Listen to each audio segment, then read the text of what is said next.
नमो लोये सौर्यन्तानं नमो लोये सौर्यदानं नमो लोये सौवायिर्यां नमो लोये सौज्यायां नमो लोये सौत्रिकावती सावनम् ओंकारमिन्दु संयुक्त नित्यं जयन्ति योगिनः कामदमोक्षदं च ओंकाराय नमो नमः मङ्गलं भगवान् यो मङ्गलं गौतमोऽग्नि मङ्गलं कुन्कुण्डार्यो विजेन्द्रमोसुमङ्गलं नमः समयसाराय स्वानुभूत्या चकास्ते चित् स्वभावाय भवाय सर्वाः विभावनिदाताय।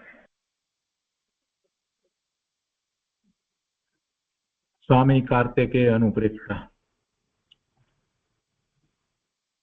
શુભચંદ્રાચાર્યની ટીકા અને પંડિત જયચંદજી છાબડાના ભાવાર્થ ટીકા સહિત આપણે સ્વામી કાર્તિકેય અનુપ્રેક્ષાનો સ્વાધ્યાય કરી રહ્યા છીએ અને પૂજ્ય ગુરુદેવ એમાંથી ઘણું અધ્યાત્મ અને પ્રયોજનભૂત વાત આપણને સમજાવી રહ્યા છે. એમાં સંસાર ભાવનાનો સ્વાધ્યાય ચાલે છે અને સંસાર ભાવનાની અંદર એમાં સૌથી પહેલા નરક ગતિના દુઃખની વાત આવી, તિર્યંજ ગતિના દુઃખની વાત આવી અને એ પછીથી મનુષ્ય ગતિના દુઃખની વાત આવી અને એ 57 ગાથા સુધી એ વાત પૂરી થઈ. પણ અને એ આપણે બધું પૂરું કર્યું, પણ એમાં વચ્ચે જે સોનગઢની અંદર સમોસરણ જે બનાવવામાં આવ્યું હતું તો એની રચનાનો જે દિવસ હતો 10 વર્ષ પૂરા થયા તો એ દિવસ અને એ પછી માનસ્તંભની જે રચનાનો દિવસ હતો તો એ દિવસ હતો એટલે પૂજ્ય ગુરુદેવે એનું વ્યાખ્યાન આપ્યું અને એની અંદર પણ જે ગાથા ચાલી રહી હતી આ સંસાર ભાવનાની એની વાત પૂજ્ય ગુરુદેવે કરી. તો અત્યારે આપણે એ કરી રહ્યા છીએ. સમોસરણની રચના થઈ એનો દિવસ હતો, એની ઉપર પૂજ્ય ગુરુદેવે આપેલ પ્રવચન એનો કેટલોક ભાગ કર્યો છે અને એ આગળ પહેલા લઈએ છીએ.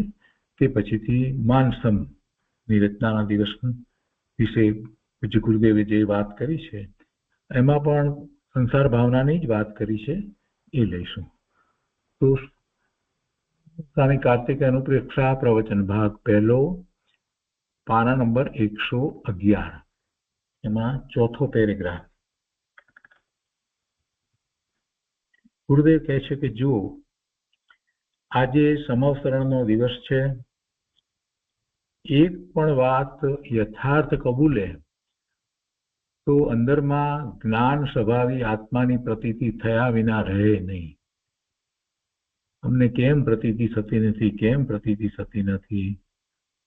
પણ પુરુષાર્થમાં જ મોટી ખામી છે. બાહ્ય ક્રિયામાં પુરુષાર્થ જે કરે છે, ધ્યાનનો બાહ્ય ક્રિયામાં પુરુષાર્થ કરે છે,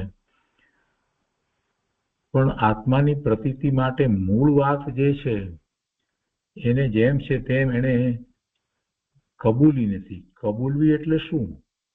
એટલે એને સમજી એનો સ્વીકાર અને સત્કાર થવો જોઈએ, ત્યારે કબૂલી એમ કહેવામાં આવે. એમાં ક્યાંય પછી આશંકા ન હોય.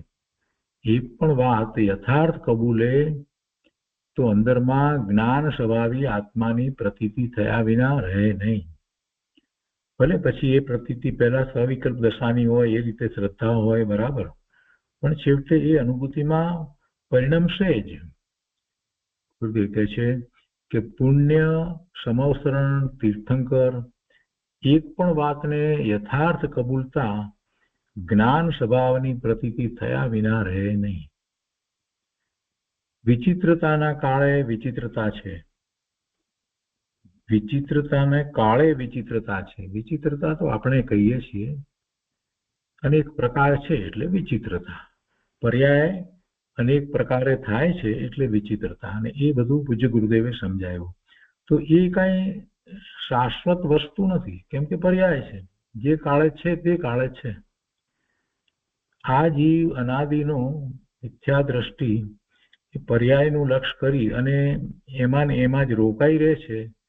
અને એનું મૂળ કારણ જો કાંઈ પણ હોય તો પર્યાય બદલાય છે એમાં કંઈક એને મોટું લાગે છે. પર્યાય બદલાય છે એટલે સંયોગો એના બદલાય છે, જાત જાતની પર્યાયો બધાની જુએ છે, તે વિચિત્રતામાં અટવાઈ જાય છે. જેને નિર્ણય થાય કે એ તો બધું બદલાયા કરે છે, મારે શું છે, હું તો આ રહ્યો ભગવાન આત્મા અહીં બેઠો છું, હું તો અહીંયા આ રહ્યો ભગવાન આત્મા અચલિત સ્થિર બેઠો છું ને, એમાં પેલું બધું બદલાય છે, મારી સામેથી ચાલ્યું જાય છે તો જાય છે, એમાં મારે શું કરવાનું છે, હું ક્યાં એની સાથે જઈ રહ્યો છું, આખો એ ભાવ છે.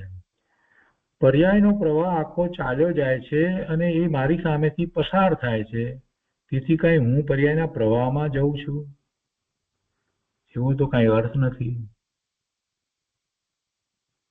આપણે ઉભા હોઈએ બારી પાસે અને નીચેથી મોટું પ્રોસેસન નીકળી જાય તો આપણે જોઈએ છીએ બધા જ ગયા, પણ આપણે કઈ એમાં ચાલ્યા ગયા છીએ?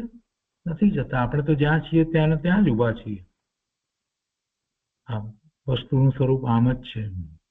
પર્યાયો બદલાય છે, જાત જાતની પર્યાયો વરઘોડામાં જોઈએ, પ્રોસેસનમાં જોઈએ તો કેટલાય પ્રકારની બધી વાતો બધી જોવા મળે, બધા જુદા જુદા રીતે હોય.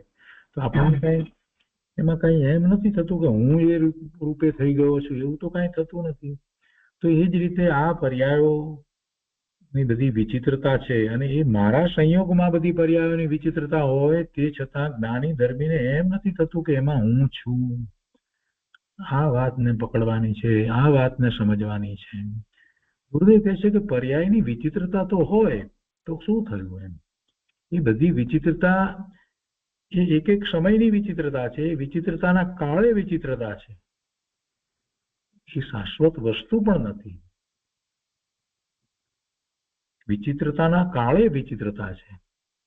દ્રવ્ય ગુણ સરખા હોવા છતાં પર્યાયના પ્રકારમાં ફેર કેમ, એવો સંદેહ કે વિસ્મયતા જ્ઞાનીને નથી. પોતાના એક રૂપ સ્વભાવ ઉપર દ્રષ્ટિ રાખીને ધર્મી તે વિચિત્રતાને જાણે છે.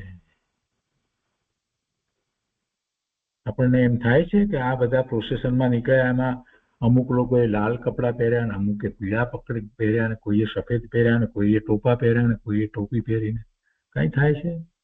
કઈ થતું નથી. હોય તો હોય, એમાં શું છે? મને શું ફેર પડે છે? અને હું તો ક્યાં એની સાથે જઉં છું? હું તો માત્ર જોઉં છું. બસ આખી આ વાત સમજવા જેવી છે.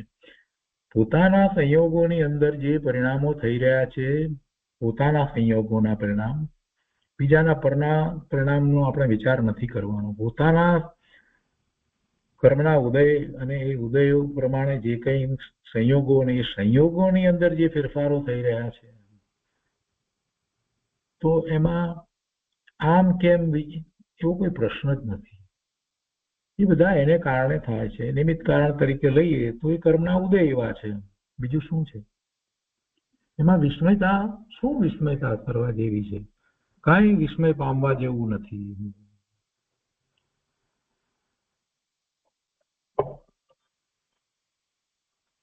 એટલે ગુરુદેવ કહે છે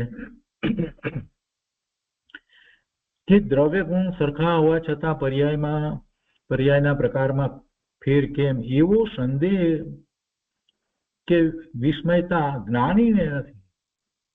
પોતે જે છે એનું લક્ષ્ય છે, અને પછી એમાં કાંઈ વિસ્મયતા લાગતી નથી, આશ્ચર્ય લાગતું નથી, કાંઈ નથી લાગતું. પોતાના એક રૂપ સ્વભાવ ઉપર દ્રષ્ટિ રાખીને ધર્મી તે વિચિત્રતાને જાણે છે. આખી વાતનો સાર જ આ છે. પર્યાયને ગૌણ કરો, આમ કરો ને તેમ કરો ને બધું આવે, એ બધી રીતે પણ વાત બધી આવે, પણ પર્યાય તો ગૌણ આમ થાય છે. પર્યાય દેખાય છે, જ્ઞેય તરીકે દેખાય છે, એમાં હું નથી. બાકી કઈ બોલવાથી એમ ગૌણ થઈ જાય એવી વાત નથી. ગુરુદેવે અહીંયા આખી વાત બહુ સરસ રીતે આપી છે. આગળ કહે છે અહીંયા કે જુઓ, જગતમાં સમવસરણ અનાદિથી છે. ભગવાન મહાવીર પરમાત્મા જ્યારે અહીં ભરત ક્ષેત્રને વિશે બિરાજતા હતા ત્યારે અહીં પણ સમવસરણ હતું, અને સિમંદર ભગવાન અત્યારે મહાવિદ્યમાં બિરાજે છે તો ત્યાં સમવસરણ છે. 20 તીર્થંકર ભગવાન વર્તમાનમાં મહાવિદ્ય ક્ષેત્રને વિશે બિરાજે છે તો 20 સમવસરણ છે. જ્યાં છે ત્યાં દરેક જગ્યાએ સમવસરણ છે. એ તીર્થંકર ભગવાનનો એ અતિશય છે. એમને એ બિરાજતા હોય ત્યાં સમસરણ હોય જ નહીં. અહીંયા કહે છે કે સંત મુનિઓના ટોળા છે, એટલે કેટલાય બધા સંતો મુનિઓ છે, આચાર્ય ભગવાન, ઉપાધ્યાય ભગવાન, મુનિ મહારાજ કેટલા બધા છે. અને એમાંથી જ પ્રભુની વાણીને સાંભળતા, સ્વીકારતા, ધ્યાનમાં અંદર ઊંડા ઉતરી જતા, કેવળ જ્ઞાન પણ એમાંથી જ પ્રગટ કરી લે છે. મુનિપદ છે ને તો એ તો 3 છે ને, ગણધર, આચાર્ય, ઉપાધ્યાય અને સાધુ. ગણધર, આચાર્ય એક કહીએ છીએ, અને પછી ઉપાધ્યાય અને મુનિ. એમાંથી એ ત્રણેયને પંચ પરમેષ્ઠીમાં સ્થાન એટલા માટે જ આપ્યું છે કે એ ક્યારે કેવળ જ્ઞાન પ્રગટ કરી લે કહેવાય નહીં. તે બધા ત્યાં બિરાજી રહ્યા છે. ત્યાં ભગવાનની વાણીમાં એક સાથે 12 અંગનો ધોધ આવે છે. ત્યાં ભગવાનની વાણીમાં એક સાથે 12 અંગનો ધોધ આવે છે.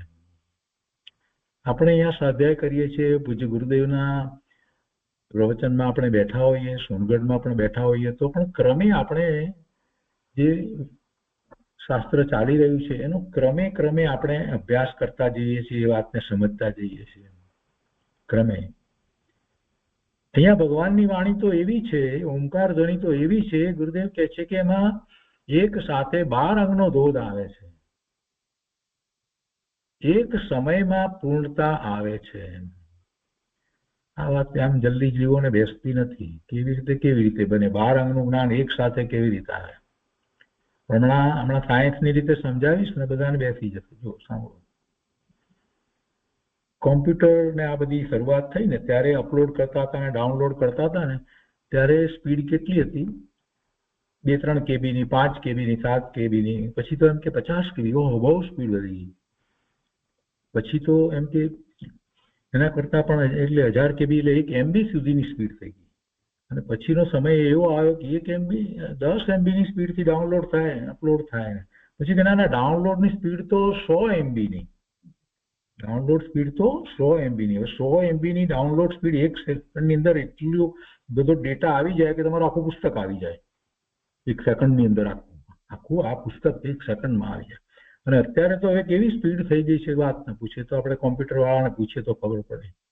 આમ હપ કરતું ને બધું જોતું રહે. આપણા કોમ્પ્યુટરની અંદર જીબીમાં જે ડેટા હોય ને એ 5 સેકન્ડમાં તો આખો ઉપર ક્લાઉડમાં જતો રહે અને એ જ રીતે આવી જાય. એવી સ્પીડ આ પ્રોસેસરની સ્પીડ છે. તો એટલું બધું આવે છે. એના ઉપરથી આપણે સમજવાનું કે ભગવાનની ઓમ ધ્વનિની અંદર 12 અંગનો સાર આખો આવી જાય, 12 અંગની વાત આવી જાય. એમાં કાંઈ આશ્ચર્ય કરવા જેવું નથી. ક્લાઉડ ઉપરથી આપણને આમ 2-5 સેકન્ડની અંદર કેટલો બધો ડેટા આવી જાય. અહીંયા આખું કોમ્પ્યુટરની અંદર બધું ભરાઈ જાય, એટલો બધો ડેટા આવી જાય. મોટા સર્વર ઉપરથી કેવી રીતે કેટલો ડેટા પાસ થાય છે એ આપણને વાત બેસી જાય છે. આ માણસે બનાવેલી વસ્તુ છે. એમાંથી 5G સ્પીડ ને એની બધી આપણે વાતો કરીએ છીએ, પણ અહીંયા ભગવાનની વાતમાં વિશ્વાસ નથી બેસતો. ગુરુદેવ કહે છે કે ત્યાં ભગવાનની વાણીમાં એક સાથે 12 અંગનો ધોધ આવે છે. પછી અહીંયા જેમ એ પ્રમાણે તમારે ઉપકરણો જોઈએ ને, એવા સાધનો, એવા પ્રોસેસર જોઈએ ને, તો પછી ત્યાં એવા પ્રોસેસર જોઈએ ને. ભગવાનની વાણીમાંથી તો બધું આવે, પણ પોતાની એવી યોગ્યતા હોવી જોઈએ ને. ગણધર ભગવાનની એવી યોગ્યતા છે એટલે એ બધું એક સાથે ઝીલે છે. ત્યાં ભગવાનની વાણીમાં એક સાથે 12 અંગનો ધોધ આવે છે. એક સમયમાં પૂર્ણતા આવે છે. એક સમયમાં પૂર્ણતા આવે છે. અને સમજનારા પોતાની યોગ્યતા પ્રમાણે સમજે છે. અત્યારે પણ કહેનારના અભિપ્રાયની જેટલી ગંભીરતા હોય તે પ્રમાણે કાંઈ બધા સમજતા નથી. અત્યારની વાત કરતી ગુરુદેવ. અત્યારે પણ કહેનારના અભિપ્રાયની જેટલી ગંભીરતા હોય તે પ્રમાણે કાંઈ બધા સમજતા નથી. સોનગઢમાં પૂજ્ય ગુરુદેવ કાંજી સામે જે ગંભીરતાથી જે રીતે વાત કરતા હતા એ ત્યાં સામે બેસેલા બધા જ એટલું જ એ જ રીતે સમજતા હતા એવું તો હતું નહીં. તો સૌ પોતપોતાના ક્ષયોક્ષમની યોગ્યતા પ્રમાણે સમજે છે. સૌ પોતપોતાના ક્ષયોક્ષમની યોગ્યતા પ્રમાણે સમજે છે. તો આ તબક્કે આપણને વિચાર આવવો જોઈએ કરી આ ધોધ વહી રહ્યા છે અને હું તો એમાંથી એક બિંદુ જ ગ્રહણ કરું છું. પોતાની યોગ્યતા વધારવાનો એને પ્રયત્ન કરવો જોઈએ. આ જીવે પોતાની એવી યોગ્યતા વધારવાનો પ્રયત્ન કરવો જોઈએ કે આ ધોધ વહી રહ્યા છે એમાંથી એક બિંદુ નહીં, કંઈક વધારે ગ્રહણ કરવું. અહીંયા આગળ કહે છે, જગતમાં જીવો છે તેના દ્રવ્ય ગુણ એક રૂપ છે. બધાને દ્રવ્ય ગુણ પર્યાયની વાત બધી આપણે કરીએ, બધા બરાબર છે. બધાને પર્યાયની અંદર વિકાર છે. કોઈને દ્રવ્ય ગુણમાં વિકાર છે, કોઈને દ્રવ્ય ગુણમાં વિકાર નથી. જગતમાં જેટલા જીવો છે એ બધા જીવોનો વિચાર કરીએ, એ જે પર્યાયમાં રહ્યા હોય, પર્યાયમાં જે ગતિમાં રહ્યા હોય ગતિમાં, તો પણ બધાના દ્રવ્ય ગુણ તો એક રૂપ એક સરખા છે. પર્યાયમાં વિકાર છે, તેમાં કોઈ જીવને તીર્થંકર નામ કર્મ બંધાય છે અને તેના ફળમાં આ સમોસરણ રચાય છે. આમ બધાની અસ્થિ કબૂલે તો સમોસરણને માની શકે. આગળ કહે છે, જો કોઈ જીવ આત્માનું ભાન કરીને યથાર્થ ચારિત્ર દશા પ્રગટ કરીને મુનિ થાય, સમ્યક દર્શન પ્રગટ કરે અને પછી એટલો વૈરાગ્ય આવે, જગત પ્રત્યે ઉદાસીનતાનો ભાવ આવે અને પછી મુનિ દીક્ષા ગ્રહણ કરે, એ ચારિત્રની દશા છે. અંતરંગ અને બાહ્ય બંને રીતે એવી ચારિત્રની દશા પ્રગટ કરે એ સાચું મુનિપણું છે. 12માં 28 મૂળ ગુણની ચોખ્ખું દ્રવ્યલિંગ હોય અને અંતરમાં 7મા ગુણસ્થાનની એવી દશા એવું ભાવલિંગ હોય.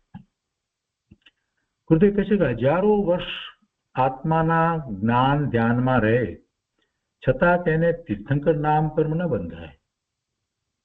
હજારો વર્ષ ક્યાં રહે? અહીંયા તો એટલા આયુષ્ય નથી અત્યારે, પહેલા હતા ભરત ક્ષેત્રમાં પણ એવા, પણ અત્યારે આપણે મહાવિદ્ય ક્ષેત્રનો વિચાર કરીએ તો ત્યાં તો બધાને ઘણા લાંબા આયુષ્ય, અને જેણે દીક્ષા લીધી હોય એ કેટલા હજારો વર્ષ એ રીતે મુનિ દશામાં રહે, હજારો વર્ષ, અને એમાં આત્માના જ્ઞાન ધ્યાનમાં રહે છતાં તેને તીર્થંકર નામ કર્મ ન બંધાય. અને ચોથા ગુણસ્થાને કોઈ સમ્યક દ્રષ્ટિ જીવને પણ તીર્થંકર નામ કર્મ બંધાઈ જાય. ત્યાં મુનિને એમ એવું થાય તો પછી ત્યાં મુનિને એમ શંકા નથી પડતી ત્યારે આ અવિરત સમ્યક દ્રષ્ટિને ચોથા ગુણસ્થાને છે એને તીર્થંકર નામ કર્મ બંધાયું, અને મને ચારિત્ર દશા મારી 7મા 6ઠા ગુણસ્થાનની આવી દશા છે, છતાં એમ હોવા છતાં મારે તીર્થંકર નામ કર્મ કેમ ન બંધાયું? એવી કોઈ શંકા મુનિને પડતી નથી. એમ નથી થતું કે ભાઈ મારા ચારિત્રમાં ખામી હશે, એવો વિકલ્પ એને કાંઈ ઉઠતો નથી મુનિને. મુનિને તો ભાન છે કે મારા ચારિત્રનું ફળ 12માં ન આવે, મારા ચારિત્રનું ફળ 12માં ન આવે. ચારિત્રના ફળમાં તો કેવળ જ્ઞાન થઈ અને મોક્ષ દશા પ્રગટે, એ ચારિત્રનું ફળ છે. બાહ્યમાં જે કાંઈ પ્રગટે, કોઈ અનેક પ્રકારની રિદ્ધિ સિદ્ધિ કાંઈ પણ પ્રગટે, બધું એ તરફ એટલે જ મુનિઓનું લક્ષ્ય હોતું નથી. અને તીર્થંકર નામ કર્મ ને કારણે તીર્થંકર થઈ અને મોક્ષે જાય કે તીર્થંકર થાય નહીં અને એમ જ કેવળ જ્ઞાન પ્રગટ કરીને મોક્ષે જાય, એમાં ફેર શું પડ્યો? અંતે છેવટે તો પોતે સિદ્ધ થયા ને, છેવટે તો કેવળ જ્ઞાન પહેલા પ્રગટ કર્યું ને પછી સિદ્ધ થયા. એમની અંતરંગ દશામાં શું ફેર પડ્યો? એ જ અવ્યાભાસ સુખ શાંતિ આનંદનો જ અનુભવ કરી રહ્યા છે.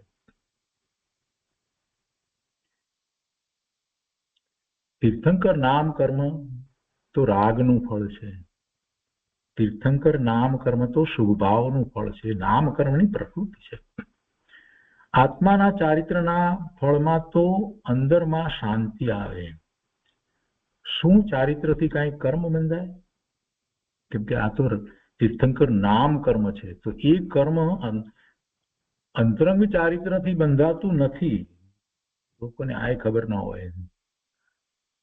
તીર્થંકર નામ કર્મ તો કર્મની પ્રકૃતિ છે, ઉત્કૃષ્ટ શુભભાવની એવી પ્રકૃતિ બંધાય છે. તો જેને પોતાના સ્વરૂપમાં નિર્વિકલ્પ ધ્યાનમાં જે પુરુષાર્થ થઈ રહ્યો છે ને, એ ચારિત્રની દશા કે જે વખતે એને અંદરમાં શાંતિનો અનુભવ થાય છે, એ ચારિત્રના ફળ રૂપે શું હોય તો કે આનંદની અનુભૂતિ હોય. એ વખતે એના જે પરિણામ થઈ રહ્યા છે એવા રત્નત્રયના પરિણામ થતા હોય, તો એના એ ચારિત્રથી કાંઈ કર્મ બંધાય ના, કર્મ નથી બંધાતું. તો પછી તીર્થંકર નામ કર્મની પ્રકૃતિ બંધાય? તો કે ના ન બંધાય. કેટલું લોજિકથી સમજાવે છે ગુરુદેવ. તર્ક પણ કેટલો સરસ મૂક્યો છે. ચારિત્ર તો ધર્મ છે, ચારિત્ર તો ધર્મ છે, તેનાથી બંધન થાય નહીં, એનાથી કર્મ બંધાય નહીં. અને જે ભાવથી બંધન થાય તેને ધર્મ કહેવાય નહીં. એટલે એનો અર્થ શું થયો કે ગમે તેટલા ઉત્કૃષ્ટ પ્રકારની કર્મની પ્રકૃતિઓ બંધાય, છેવટે તો કઈ છે? અઘાતી કર્મની પ્રકૃતિ જ છે ને, બીજું છે શું એમાં? ઘાતી કર્મની પ્રકૃતિ તો બધી પાપ પ્રકૃતિ છે. પુણ્ય પ્રકૃતિઓ જે છે ગમે તેટલી, ગમે તે પ્રકારની ઉત્કૃષ્ટ બધી લઈએ તોય છેવટે છે શું? અઘાતી કર્મની પ્રકૃતિ જ છે ને. અને એનું બળ કેટલું ને એનું એ શું કરવાની છે જીવને? કેવળ જ્ઞાન થયા પછી તે બધી અઘાતી કર્મની પ્રકૃતિઓ પડી છે તોય શું છે? ભગવાનને કાંઈ આનંદ ઓછો થઈ જાય છે? કેવળ જ્ઞાન થયું ત્યારે ઘાતી કર્મની પ્રકૃતિઓનો તો ક્ષય થયો. 13મા ગુણસ્થાનની દશા છે. અઘાતી કર્મની પ્રકૃતિઓના ઉદયો બધા વર્તે છે. એથી પ્રભુને શું ફેર પડે છે? કાંઈ ફેર પડતો નથી. કેવળ જ્ઞાન પ્રગટ થયું છે, તીર્થંકર પરમાત્મા બિરાજે છે અને બીજા કેવળી પરમાત્મા બિરાજે છે, એમને શું ફેર પડે છે? કાંઈ ફેર પડતો નથી. આખી વાત સમજાવી છે ગુરુદેવી, કેટલી સરસ રીતે કહેવાય. ફરીથી કે આત્માના ચારિત્રના ફળમાં, આ નિશ્ચય ચારિત્રની વાત છે, એના ફળમાં તો અંદરમાં શાંતિ આવે, આનંદની અનુભૂતિ થાય. તો કે છે કે શું ચારિત્રથી, એવા ચારિત્રથી કાંઈ કર્મ બંધાય? ન બંધાય. ચારિત્ર તો ધર્મ છે અને તેનાથી બંધન થાય નહીં. અને જે ભાવથી બંધન થાય તેને ધર્મ કહેવાય નહીં. શુભ ભાવ ગમે તેવો હોય તો પણ એને આપણે ધર્મ નથી કહેતા. સમ્યક દ્રષ્ટિને રાગથી તીર્થંકર નામ કર્મ બંધાય છે, ત્યાં તેને તેની ભાવના નથી. સમ્યક દ્રષ્ટિ થયો છે એટલે એને ક્યારેય એવી ભાવના હોય નહીં, પણ એના પુરુષાર્થમાં વચ્ચે એવો ઉત્કૃષ્ટ શુભભાવ એવો આવે છે તો કર્મની એવી પુણ્ય પ્રકૃતિના બંધ પડે છે. એમાં તીર્થંકર નામ કર્મની શ્રેષ્ઠ પુણ્યની પ્રકૃતિ છે એનો બંધ પડે છે. ત્યાં તેને તેની ભાવના નથી કે આ બંધાય, અને તે રાગને ધર્મ માનતા નથી. એ તો શુભભાવને કારણે બંધાયું છે, એને એ ધર્મ માનતા નથી. ગુરુદેવ કહે છે જુઓ આ સંસાર ભાવના. આવી અદભુત વાત ગુરુદેવ સિવાય ક્યાંય મળે નહીં. ગુરુદેવ કહે છે કે યથાર્થ તત્વના ભાન વિના બાર ભાવના યથાર્થ હોય નહીં. યથાર્થ તત્વના ભાન વિના એટલે તત્વ તો બરાબર જ છે, પણ તત્વનું યથાર્થ ભાન જેવું છે તેવું. અને તત્વની વાત કરીએ તો તત્વના ભાન કેવી રીતે થાય? એના ગુણધર્મોને સમજ્યા વિના તત્વનું ભાન કેવી રીતે થાય? જીવ તત્વનું ભાન કેવી રીતે થાય? જીવના ગુણ ધર્મોને સમજ્યા વિના એનું જ્ઞાન ભાન થાય કેવી રીતે? એના સત્વને તત્વને જ્યારે સમજીએ, એના ગુણને એના ધર્મોને સમજીએ ત્યારે ખબર પડે કે આનું સાચું જ્ઞાન કરવાની રીત કંઈક આ રીતે હોવી જોઈએ.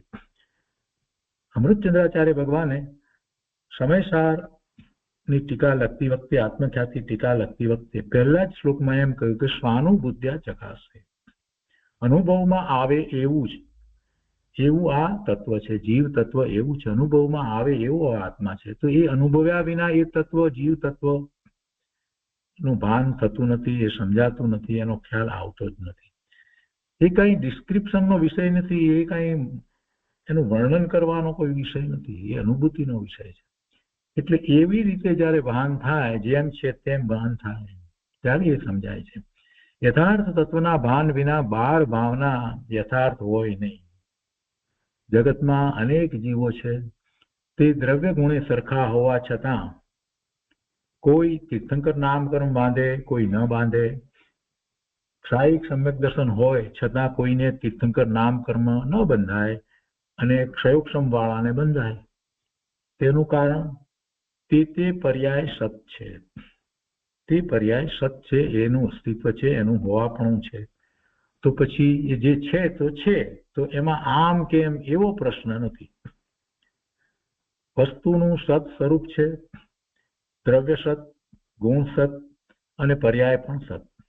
એમ સતની પ્રતીતિ કર તો આમ કેમ એવો પ્રશ્ન નહીં રહે, પણ જ્ઞાન સ્વભાવની પ્રતીતિ થઈ અને વિતરાગતા પ્રગટશે. એવો પ્રશ્ન નહીં થાય, શંકાય નહીં થાય, આશંકાય નહીં થાય, અને એમ જ છે, વસ્તુનું સ્વરૂપ એમ જ છે. પર્યાય પર્યાય જુદી જુદી થાય છે, પર્યાયની વિચિત્રતા હોય છે તો હોય છે, પણ હું તો અહીંયા જ છું, હું તો જ્ઞાન સ્વભાવી ભગવાન આત્મા જ છું. પણ જો પર્યાયની વિચિત્રતા કેમ આમ કેમ તેમ એમાં જ જો ઉતરી ગયો તો એ વિકલ્પોમાંથી બહાર જ નહીં નીકળી શકે. પોતાના જ્ઞાન સ્વભાવની દ્રષ્ટિ કરવાની છે. આગળ કહે છે કે જો સમવતરણનો દિવસ છે અને સંસાર ભાવનાનું વર્ણન છે. જગતમાં વિચિત્રતા છે, જગતમાં વિચિત્રતા છે, તો વિચિત્રતા તો કેવી રીતે છે? પર્યાય રૂપે વિચિત્રતા છે. જગતના બધા જ પદાર્થોની પર્યાયો બદલાયા કરે છે, એટલે વિચિત્રતા દેખાય છે. જીવ દીઠ પરિણામો ભિન્ન ભિન્ન છે. જીવ દીઠ દરેક જીવના પરિણામો જુદા જુદા થઈ રહ્યા છે, અને તેના નિમિત્તે કર્મ બંધાય તે પણ ભિન્ન ભિન્ન છે. તેના ફળમાં કોઈને સમવસરણ હોય છે. આવી સંસારની વિચિત્રતા જેને બેસે તેને પર્યાયની વિચિત્રતા દેખીને સંદેહ થતો નથી. પર્યાયની વિચિત્રતા દેખીને એને કોઈ પ્રશ્ન નથી થતો, કેમ આમ એવો પ્રશ્ન નથી થતો. જગતમાં આ બધું પલટી રહ્યું છે, બદલાઈ રહ્યું છે, તો એ બધું શું છે? એ પર્યાય તો છે. એ બધી વિચિત્રતા દેખીને મોટા ભાગના જીવોને શું થાય છે? આપણે જાણીએ છીએ શું થાય છે. ધર્મી જીવને એ બધું દેખાય છે, એને પણ ખ્યાલ આવે છે, પણ એને કાંઈ થતું નથી. જગતનું સ્વરૂપ એવું છે, બધાની પર્યાયો બદલાય છે, જુએ છે, એના જ્ઞાનનું જ્ઞેય માત્ર છે. પણ જેને આત્માનું ભાન નથી, તેને પરનું લક્ષ રહ્યા કરે છે, તો બધી પર્યાયો બધા પદાર્થોની બદલાયા કરે છે, એને જુએ છે.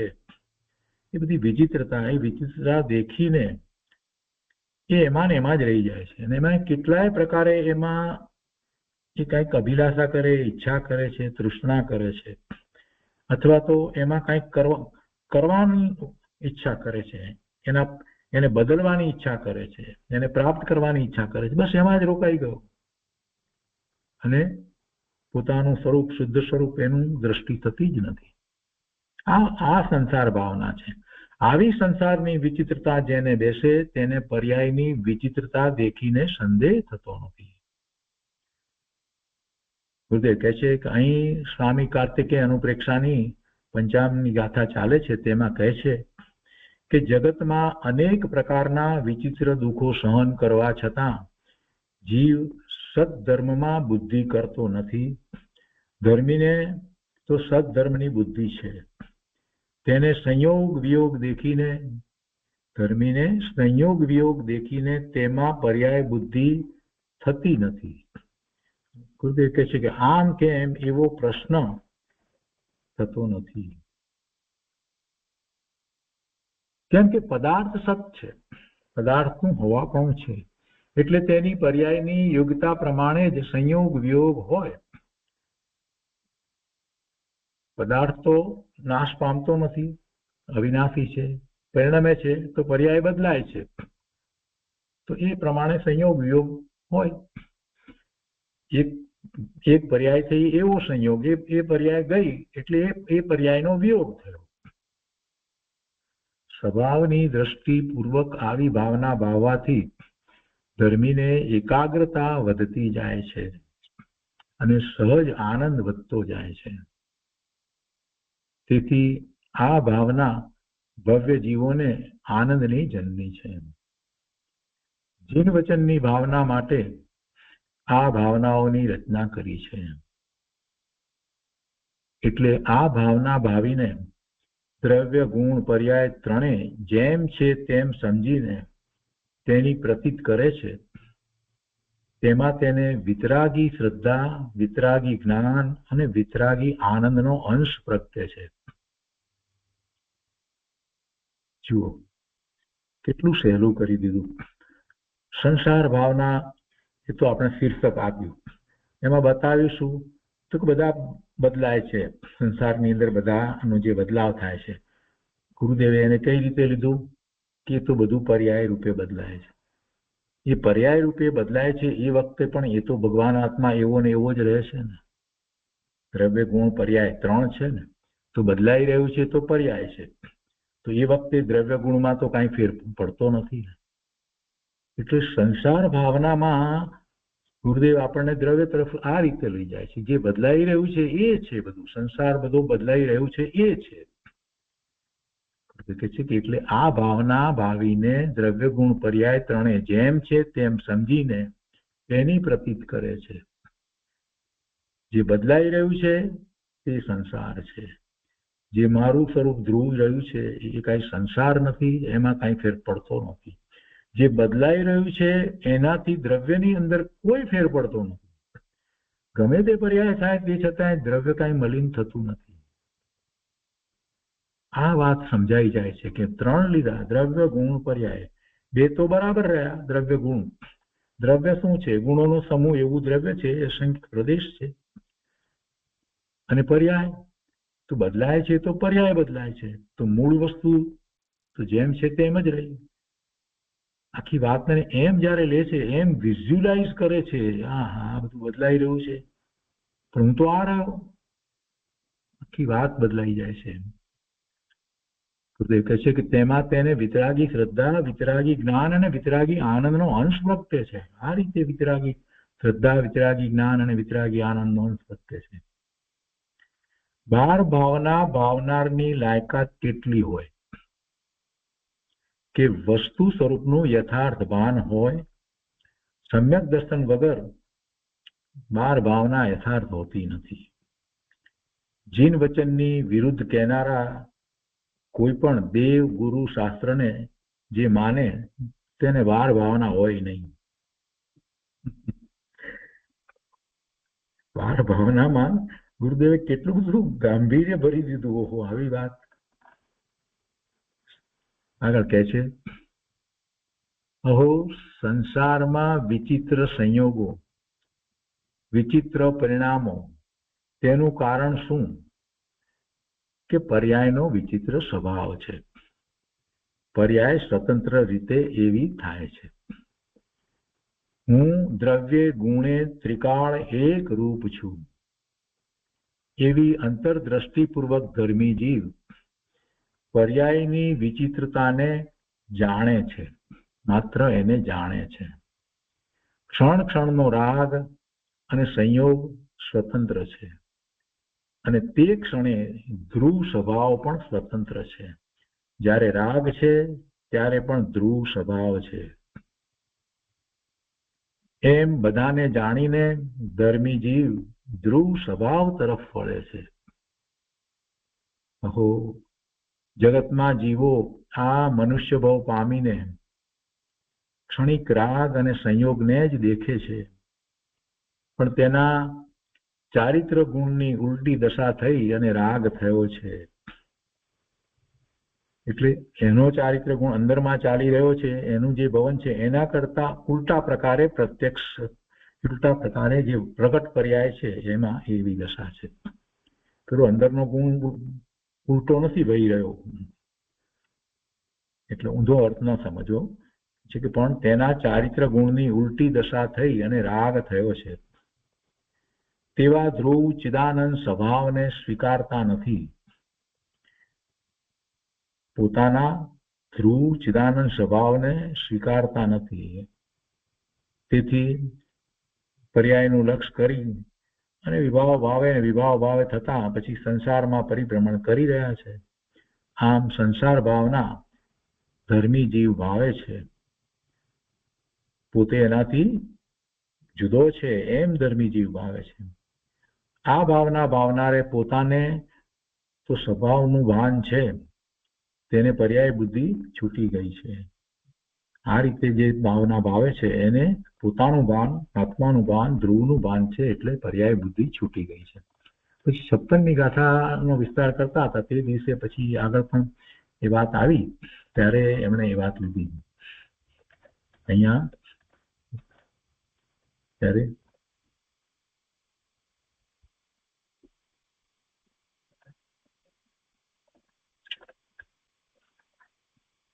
આપણે આ 56મી ગાથામાં એ તો વાત લઈ લીધી છે એના વિસ્તારમાં, એટલે નથી લેતા. પછી માન સ્તંભ શિલાન્યાસનો દિવસ છે ને, તો એ દિવસે જે વાત કરે છે આપણે લઈએ છીએ કે આજે માન સ્તંભના શિલાન્યાસનું મુહૂર્ત છે. કેટલાકને નવું લાગે છે. તીર્થંકરોની સભામાં માન સ્તંભ હોય છે. જે જીવ તીર્થંકર થાય છે તેણે પૂર્વે આત્માનું ભાન કરેલું હોય છે, પણ પૂર્ણ વિતરાગતા થઈ નથી. તેથી તીર્થંકર નામ કર્મ બંધાય એવા પ્રકારનો શુભરાગ આવે છે. આત્માનું ભાન થયા પછી એક જ જાતના શુભરાગના પરિણામ હોતા નથી.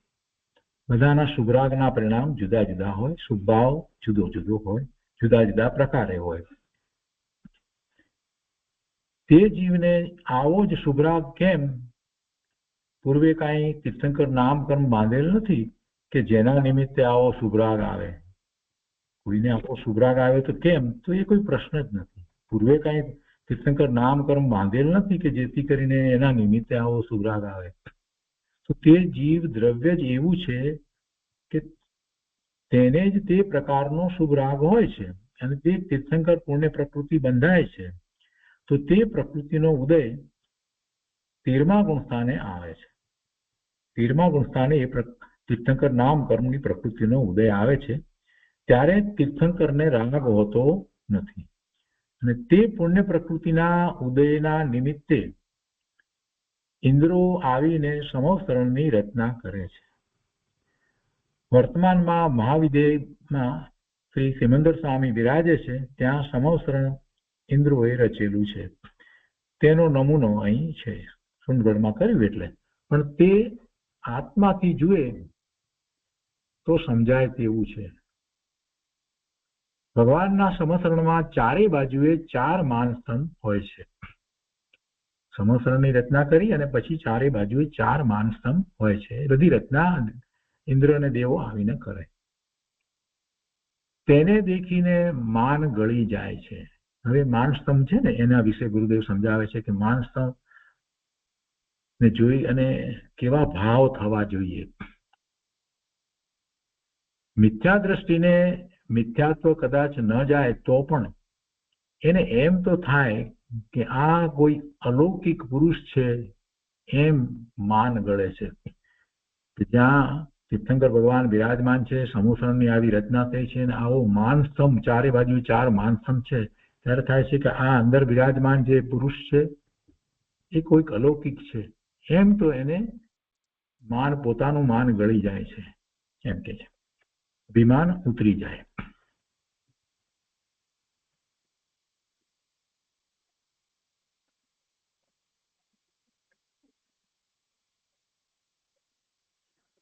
આગળ કહે છે કે તીર્થંકર ભગવાન તો વિતરાગ છે, તેમને સમવસરણ સાથે કાંઈ લેવા દેવા નથી. અને પછી બહાર પેલા સમવસરણની બહાર 4 બાજુ 4 માનસ્તંભ કર્યા છે એની સાથે પણ ભગવાનને તો કાંઈ નથી. પણ એવો અતિશય છે પ્રભુ, એવો અતિશય છે એટલે દેવો આવીને, ઇન્દ્ર આવીને રચના કરે છે. ભગવાનને કાંઈ એની સાથે લેવા દેવા નથી, એટલે કાંઈ નથી સંબંધ. તીર્થંકર પ્રકૃતિનો ઉદય 13મે ગુણસ્થાને આવે છે. ઇન્દ્ર સમસરણ રચે તેમાં તે નિમિત્ત છે. આ વાત સમજવાની. પ્રકૃતિનો ઉદય, તીર્થંકર પ્રકૃતિનો ઉદય ભગવાનને છે. એમનું એ કર્મ છે, એમનો ઉદય. અને એ 13મા ગુણસ્થાને જયારે એ ઉદય આવે છે ત્યારે ઇન્દ્રને કેમ એવી રીતે રચના કરવાનો વિકલ્પ આવ્યો? તો કે જે તીર્થંકર નામ પ્રકૃતિનો ઉદય જે ભગવાનને આવ્યો છે એ ઉદય જે છે એ ઇન્દ્રને સમવસરણની રચના કરે એમાં એ નિમિત્ત છે. એટલે એ વખતે ઇન્દ્રને એવો જ વિકલ્પ આવે. તીર્થંકર પુણ્ય પ્રકૃતિના વિપાક વખતે જે સંયોગો આવવાના હોય તે આવે છે. કેટલાય સંયોગો આવે ને, બધું ઘણું બધું આવે છે ને. બધા 34 અતિશયોની વાત કરી છે, તો જન્મથી 10 છે ને પછીના બધા આ જે છે તો એમાં થાય છે બધું. ગુરુદેવ કહે છે કે આ છતો ભાવ છે. ચિદાનંદ આત્માની ખબર પડે તેવા કોઈ જીવને એવા પુણ્ય પરિણામ થતા તેના નિમિત્તે વૈભવનો પાર નથી. તે ભગવાનના સમસરણમાં માન સ્તંભ હોય છે. ભગવાન મહાવીર અહીં ભરત ક્ષેત્રમાં તીર્થંકર પદે હતા ત્યારે તેમના સમસરણમાં 4 બાજુએ 4 માન સ્તંભ હતા. ગૌતમ સ્વામી બ્રાહ્મણ હતા. ઇન્દ્રપુતિ ગૌતમ ને 3 ભાઈઓ હતા, બધા એ બ્રાહ્મણ હતા. માન સ્તંભને જોતા તેમનું માન ગળી ગયું. ભગવાનની વાણી છૂટી તે વખતે આત્માનું ભાન પામી સમ્યક દર્શન જ્ઞાન ચારિત્ર દશા પામ્યા, ગણધર પદ પામ્યા, 14 પૂર્વ અને 12 અંગની રચના કરી. આગળ કહે છે કે 8મો નંદીશ્વર દ્વીપ છે, તેમાં શાશ્વત પ્રતિમાઓ છે. ત્યાં શાશ્વત પ્રતિમાઓ છે, કોઈએ પ્રતિમાઓ રચી નથી, શાશ્વત પ્રતિમાઓ છે. ત્યાં દેવો કાર્તક, ફાગણ અને અષાઢ માસમાં અષ્ટાનિકા મહોત્સવ ઉજવે છે, સુદ આઠમથી પૂનમ સુધી. અને ત્યાં શોભાનો પાર નથી. ત્યાં માનસ્તંભ પણ છે અને તે માનસ્તંભને ધર્મ વૈભવ પણ કહે છે. ગુરુદેવ કહે છે કે ખરો ધર્મ વૈભવ તો આત્મામાં છે, પણ જેણે શુભભાવ કરી દેવગતિ પ્રાપ્ત કરી હોય તેને તે નંદીશ્વર દ્વીપનો ધર્મ વૈભવ જોવાનું ભાગ્ય સાંપડે છે. કેમ કે ત્યાં દેવો જ જઈ શકે છે. નંદીશ્વર દ્વીપ છે, ત્યાં દેવો જઈ શકે છે. મનુષ્ય તથા ઢોરની તે માનસ્તંભ જોવાની લાયકાત નથી, ત્યાં જઈ શકતા નથી. ભુવનપતિ અને વ્યંતર દેવલોકમાં શાશ્વત પ્રતિમા છે, ત્યાં પણ શાશ્વત પ્રતિમા છે. ત્યાં તથા વૈમાનિક દેવમાં પણ માનસ્તંભ હોય છે. પહેલા દેવલોકનો માનસ્તંભ 36 યોજનનો ઊંચો છે. એવા અનેક છે દેવલોકમાં, અને તે માનસ્તંભમાં નીચે 6 અને ઉપર 6 યોજન મૂકી અને વચ્ચેના 24 યોજન. એ 24 યોજનની અંદર ભરત ક્ષેત્રના તીર્થંકરો માટે એમ કે દાગીના તથા કપડા રહે છે દેવલોકમાં. સમકીતી સંસાર ભાવના વિચારે છે કે તીર્થંકરના પુણ્યને તથા બહારના સંયોગોને મેળ છે. એ તો બરાબર છે, તીર્થંકરના પુણ્યને તથા બહારના સંયોગોને મેળ છે. સાધારણ માણસને તો જોવા પણ ન મળે તેવા માનસ્તંભમાં રત્નના મોટા સિક્કા હોય છે, તેમાં પટારા હોય છે. અને ભરત ક્ષેત્રના તીર્થંકરો જન્મે ત્યારથી દીક્ષા લેતા સુધી તેમના માટે વસ્ત્ર, દાગીના વગેરે બધું જે છે તે એ સ્વર્ગમાંથી આવે છે. તીર્થંકરો બાળક અવસ્થામાં માતાનું દૂધ પીતા નથી, તેમજ બાળકથી મુનિ થાય ત્યાં સુધી દાગીના, વસ્ત્ર, ભોજન બધું ઇન્દ્રો લાવે અને તેને ભોગવે છે. ઐરાવત ક્ષેત્રના તીર્થંકરો માટે, આ ભરત ક્ષેત્રના તીર્થંકરની વાત કરી એવી જ રીતે કહે છે કે ઐરાવત ક્ષેત્રના તીર્થંકરો માટે એ જ રીતે દાગીના, વસ્ત્ર એ બીજા દેવલોકના માન સ્તંભમાં રહે છે અને ત્યાંથી દેવો લાવે છે. મહાવિદેયના તીર્થંકરો માટે દાગીના વગેરે સનતકુમાર અને મહેન્દ્ર દેવલોકના દેવો લાવે છે. વળી માનસ્તંભ માનીઓના માન ગાળવા માટે નિમિત્ત છે. તેને જોઈને જીવો વિચારે કે આ વૈભવ જેનો છે તે આત્મા કેવો, સમવસરણની રિદ્ધિમાં બિરાજે તે આત્મા કેવો. આટલો વૈભવ છતાં તેમનો આત્મા એકદમ અકસાઈ ચૈતન્ય છે. પરની ઉપેક્ષા વાળો અંતર સર્વજ્ઞતા પ્રગટ થયેલો આ આત્મા કેવો હશે, છતાં તેના વૈભવનો પાર નહીં. છઠ્ઠે સાતમે ગુણસ્થાને ઝૂલતા અને 5 મહાવ્રતધારી મહામુનિઓએ સર્વજ્ઞે કહેલી વાત છે. અજાણ્યા માણસ ભડકે આવાદી વાત સાંભળીને, પણ પુણ્યનો અને પવિત્રતાનો સંબંધ બતાવે છે. અહીંયા તો એ વાત બતાવી છે. જ્યારે ભગવાનની વાત આ બધી આવી છે એમાં બતાવવું એટલું જ છે. પુણ્યનો અને પવિત્રતાનો સંબંધ બતાવે છે. તીર્થંકર ભગવાનને તથા પુણ્યને નૈમિતિક સંબંધ છે. શું સંબંધ? નૈમિતિક સંબંધ છે. શાસ્ત્રમાં માનસ્તંભના વર્ણન આવે છે. વર્તમાન હિન્દુસ્તાનમાં પણ ઘણી જગ્યાએ માનસ્તંભ છે. ઘણાને પ્રશ્ન થાય છે કે આત્માની વાત સાંભળનારને આની શું જરૂર? આ માનસ્તંભની વાત સાંભળીને શું કરવું છે? એની શું જરૂર છે? તમે આત્માની વાત કરો ને. ગુરુદેવ કહે છે કે જેને એવો પ્રશ્ન થાય છે તો તેને કહે છે કે રાગી જીવને વિચિત્ર પ્રકારના શુભ ભાવ આવે છે, પણ શુભ ભાવ આવે છે માટે જડના કાર્ય બને છે એમ નથી. તે તો તેને કાળે થાય છે, છતાં વિકલ્પ આવ્યા વિના રહેતો નથી. આ સમજવાનું છે. એમાંથી આ વાત જે કરી તેમાંથી શું સમજવાનું છે? પેલો પ્રશ્ન એમ કરશે કે આ આત્માની વાત સાંભળનારને આ આપે જે વાત કરી માનસ્તંભ વગેરેની સમેસરણની, તેની શું જરૂર? તો ગુરુદેવ કહે છે, એને કહે છે કે સાંભળ ભાઈ, રાગી જીવને વિચિત્ર પ્રકારના શુભભાવ આવે છે, પણ શુભભાવ આવે છે માટે જડના કાર્ય બને છે એમ નથી. રાગી એટલે જે પણ રાગ હોય, શુભભાવ હોય તો એને પણ લેવાનો સાથે. એકલું રાગમાં અશુભ જ લેવો એમ નહીં. શુભભાવ, જે શુભભાવ છે જે જીવને, એને વિચિત્ર પ્રકારના શુભભાવ આવે છે, તો પણ એ શુભભાવ આવે છે માટે જળના કાર્ય બને છે એમ નથી. ઇન્દ્રને એવો વિકલ્પ આવ્યો, શુભભાવ આવ્યો માટે કઈ સમસરણની રચના થઈ કે માનસ્તંભની રચના થઈ એમ નથી. તે તો તેને કાળે થાય છે, થવાની છે તે થાય છે. અને ઇન્દ્રને એવો વિકલ્પ પણ એ વખતે આવે ને એવો શુભભાવ પણ આવે. બધું આમ જ છે. જગતનું બધું પરિણમન જે છે એ બધું વ્યવસ્થિત છે. એટલે પણ કેમ આવ્યો વિકલ્પ? અરે ભાઈ, વિકલ્પ ઇન્દ્રને આવે એમાં શું વાત છે? કે છે એ એના કાળે કાર્ય થાય ને એ વખતે પેલાને વિકલ્પ આવે, એવો વિકલ્પ આવ્યા વિના રહેતો નથી. આ વાત સમજવાની છે. એટલા માટે આ બધી વાત કરવામાં આવી છે. અહીંયા કહે છે કે જે એમ કહે કે આત્માની વાત કરે તેને આ શું? આ પ્રશ્ન કરનાર જીવ રાગને તથા પુણ્ય તત્વને સમજતો નથી.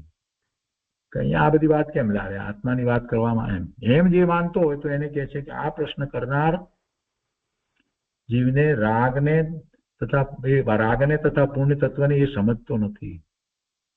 આવો રાગ કેમ આવે? તે જાતનો ધર્મ અનુરાગ અધૂરી દશામાં આવ્યા વિના રહેતો નથી. ખરેખર તો તે પોતાના આત્માનું બહુમાન કરે છે. બાહ્યથી દેવગુરુ શાસ્ત્રનું બહુમાન અને પ્રભાવના કરે છે. જે જીવ શુભરાગના અસ્તિત્વને સમજતો નથી તેને સંસાર અને ધર્મ વચ્ચેનો વિવેક આવડતો નથી. શુભરાગ હોય જ નહીં, બસ એક આત્માની વાત ગુરુદેવ કરે એટલે એમ જ પકડી લેવાનો, બસ એટલી આત્માની વાત, બધું બીજું કાંઈ હોય જ નહીં. બીજી વાત શુભભાવની વાત છોડો. તો ગુરુદેવે એમ શુભભાવની વાત છોડવાનું નથી કહ્યું. ધર્મમાં તમે શુભભાવની ક્રિયા વગેરે શુભભાવ કરો છો એને ધર્મ માનો છો, તો એમાં એમ કહ્યું છે કે શુદ્ધ ભાવમાં જા. શુભભાવ તો આવવાનો જ છે, તો એનો કંઈક તિરસ્કાર કરવાની કઈ જરૂર નથી. એવો તિરસ્કાર થઈ શકતો નથી. તિરસ્કાર કરવા જશે તો અશુભમાં ચાલ્યો જશે. જે જીવ શુભરાગના અસ્તિત્વને સમજતો નથી તેને સંસાર અને ધર્મ વચ્ચેનો વિવેક આવડતો નથી. ઉલટું એ તો એને સમજવાનું છે કે આ જે છે એ શુભભાવ છે, એનાથી જુદો ધર્મ છે. શુભભાવમાં રહેવા માટે કઈ ગુરુદેવે આ વાત નથી કરી, એનો ભેદ પાડવા માટે વાત કરી છે. એ વિવેક કેવી રીતે કરવું? તો શુભભાવ સમજવાનો છે. સમોસરણ ને માનસ્તંભ ને આ બધું કઈ ધર્મ નથી, એ શુભભાવના ફળ સ્વરૂપે છે. ગુરુદેવ કહે છે કે બહારના જળ પદાર્થોની અવસ્થા શુભરાગને લીધે થાય છે એમ નથી. પાછી સ્પષ્ટતા કરે છે, છૂટું પાડે છે, બહુ સૂક્ષ્મ વાત બધી લીધી છે. બહારના જળ પદાર્થોની અવસ્થા શુભરાગને લીધે થાય છે એમ નથી. તે બાહ્ય પદાર્થો બને છે માટે શુભરાગ થાય છે એમ પણ નથી. બેમાંથી એકય નહીં. બંનેને નિમિત્ત નૈમિત્તિક સંબંધ હોય છે. સમસરણ અજીવ તત્વ છે. તે શુભરાગથી બનતું નથી. શુભરાગ જીવની પર્યાયમાં થાય છે. પેલું તો પૂતગળ છે, એટલે એ શુભરાગથી બનતું નથી.